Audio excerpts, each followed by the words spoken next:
Hayo minasan, it's another day, another vlog, and for today's video ay samahan nyo ako dahil pupunta ulit tayo sa Club M para magpicture ng isang birthday.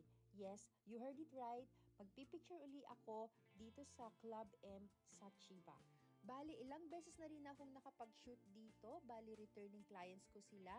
Nagpapasalamat ako kay Mama Nana, ang may-ari nitong club na to, dahil lagi niya akong nire-request na mag-cover sa kanilang mga event. Sila yung mga clients na gustong-gusto ko silang i-cover ulit kasi na-appreciate nila yung aking mga efforts. Tsaka napaka-accommodating nila, auntie, kasi tatanungin ka kung kumain ka na ba or hindi. O diba? Nakakaloka, diba? Tsaka feeling at home ako pag nandun ako. Yung mga ibang clients nga nila, kilala na rin ako sa mukha. Nakakaloka. May konting kwento lang ako. Alam nyo ba, nung araw, nung first time kong pumasok sa club at mag-picture sa loob nyon, ay natatakot ako kasi hindi ko alam kung ano yung may encounter ko dun sa loob ng club.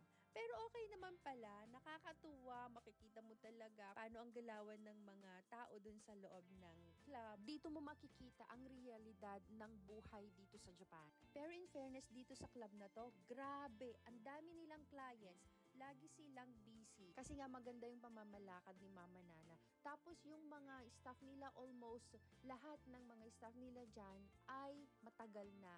Since nag-start pa lang daw yung omise na yan or yung club na yan, ay nandyan na silang nakasuporta. Special guest pala nila si Ate Maria kagabi, na isa kong kaibigan na matagal na ngayon uli kami nagkita. And lastly, before the night ends, pinicturean ko muna ang pinaka-finale, ang birthday celebrant na si Miss Andy. So hanggang dito na lang muna ulit. Maraming salamat. Bye!